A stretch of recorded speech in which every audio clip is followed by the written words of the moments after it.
जय श्री राम दोस्तों। रामायण के युद्ध में रावण की मृत्यु के साथ ही जब श्री राम की जीत होती है तो उस दिन ही हिंदू धर्म में इस अवसर पर दशहरा त्यौहार मनाया जाता है। लेकिन रावण के परिवार में दो लोग सीता के अपहरण और युद्ध के खिलाफ थे। वो थे भाई विभीषण और पटरानी मंदोदरी। दोनों बिल्कुल युद्ध नहीं चाहते थे और लगातार रावण को सीता को सम्मान पूर्वक राम को लौटा देने के पक्ष में थे। लेकिन ऐसा हुआ नहीं और अंत में रावण मारा गया। रावण के बाद माना जाता है कि उसका पूरा कुल खत्म हो गया था। बचा था तो केवल विभीषण एवं कुछ रानियां, जिनमें की पटरानी मंदोदरी सबसे मुख्य थी।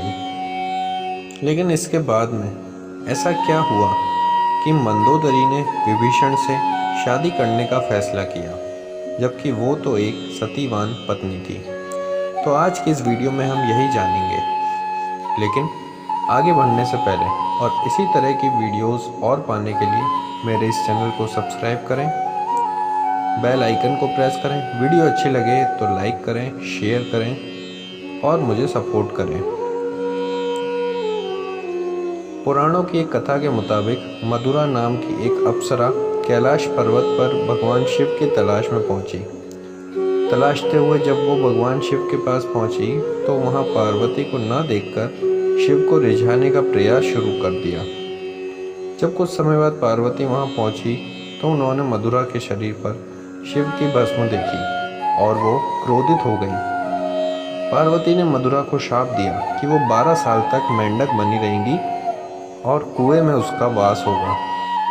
जिस समय ये सारी घटनाएं घट रही थी उसी समय कैलाश पर असुर राजा मायासुर अपनी पत्नी के साथ तपस्या कर रहे थे। दोनों एक बेटी की कामना के लिए तपस्या कर रहे थे।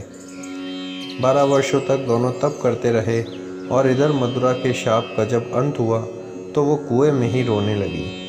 सौभाग्य से असुरराज और उनकी पत्नी दोनों कुएं के नज़दीक ही तपस्या में थे। जब उन्होंने आवाज़ सुनी तो कुएं के पास गए और वहां उन्हें मधुरा दिखी, जिसने पूरी कहानी सुनाई। असुरराज ने तपस्या छोड़कर मधुरा को ही अपनी बेटी मान लिया और उसका नाम बदलकर मंदोदरी कर दिया। बाद में जब रावण अपनी शक्ति के बल पर सब जगह को जीतने के प्रयास में था तो उसने मायासुर से भी युद्ध किया। मायासुर की बेटी मंदोदरी, जिसे रावण देखकर अभिभूत हो चुका था, वो उससे शादी करने के लिए जिद पर अड़ जाता है। अब उस समय पर मंदोदरी जानती थी कि अगर युद्ध होता है तो रावण बहुत शक्तिशाली है और उसका राज्य और उसके पिता उसके सामने नहीं टिक पाएंगे। इस कारण मंदोदरी ने रावण के साथ विवाह करने के लिए हाँ भर दी। मंदोदरी का चरित्र रामायण में बेहद नैतिक दिखाया गया है। जब रावण ने सीता का अपहरण किया था तब मंदोदरी ने इसका हर बार विरोध किया था और बार बार ये समझाने का प्रयास किया था कि सीता को सम्मान पूर्वक अपने पति के पास लौटा दीजिए।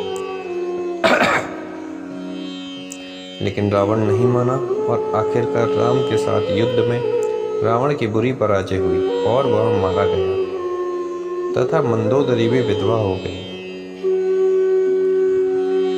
रावण की मौत के बाद भगवान राम ने मंदोदरी को विभीषण से शादी का प्रस्ताव दिया था। उन्होंने समझाया कि विभीषण के साथ मंदोदरी की जिंदगी बेहतर रहेगी। लेकिन मंदोदरी चूंकि एक सतीवान स्त्री थी, इसलिए उसने इस प्रस्ताव को अस्वीकार कर दिया। लेकिन मंदोदरी को महसूस हुआ कि धार्मिक और तार्किक तौर पर देवर विभीषण से विवाह करना गलत नहीं होगा। ये महसूस होने पर उसने इस प्रस्ताव को स्वीकार किया और विभीषण से उसकी शादी हुई। उस समय पर अपनी भाभी से विवाह कर लेना ये परंपरा मान्य थी, लेकिन विभीषण के पहले से कई रानियां थी और वह भी इसके लिए तैयार नहीं थे। हालांकि ये कहा जाता है कि ये विवाह शारीरिक तौर पर पति पत्नी के तौर पर एक दूसरे के साथ यौन संबंधों की बजाय विशुद्ध राजकाज से जुड़ा था, क्योंकि मंदोदरी भी चाहती थी कि उसके पति के निधन के बाद लंका में स्थायित्व और समृद्धि रहे। वह राम से शत्रुता के बजाय मित्रता चाहती थी और रावण की मृत्यु के लिए उसने राम को कभी भी जिम्मेदार नहीं ठहराया।